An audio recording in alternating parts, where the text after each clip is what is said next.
আসসালামু আলাইকুম রাহমাতুল্লাহ। ওয়ালাইকুম আসসালাম রাহমাতুল্লাহি ওয়া বারাকাতুহু। পুরো এক খুশি গান হচ্ছিল। কি বলেন? যখন আমরা জানাজায় অংশগ্রহণ করি তখন মৃত ব্যক্তিকে মাইয়াতকে সামনে রেখে বলা হয় যে লোকটা কেমন ছিল। তিনবার বলা হয়, তিনবার উত্তর নেওয়া হয়। এই বিষয়ে একটু জানাবেন কি? ইনশাআল্লাহ।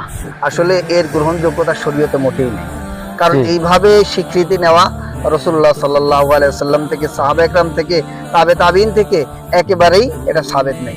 জঘন্য পর্যায়ে আবার ভুল হয়ে যাবে। যদি যদি পাপিষ্ঠ থাকতো, যে খারাপ থাকতো, নিকৃষ্ট থাকতো, এখন যদি আমি এখানে স্বীকৃতি নেই এই লোকটা কেমন ছিল, তো লজ্জার বশবর্তী হয়ে অনেকে বলে যে ভালো ছিল, তো তাকে জোর করে বলানো হলো, কিন্তু আসলে লোকটা খারাপ ছিল। কারণ আমি যদি ভালো বলি তাহলে এটা মিথ্যা হয়ে যাবে। কি হয়ে যাবে? মিথ্যা হয়ে যাবে। সেজন্য এইরকম স্বীকৃতি নেওয়ার কোনো দরকার নাই। যদি লোকটা ভালো থেকে থাকে, আল্লাহ পাক তার ভালো ফয়সালা করবেন।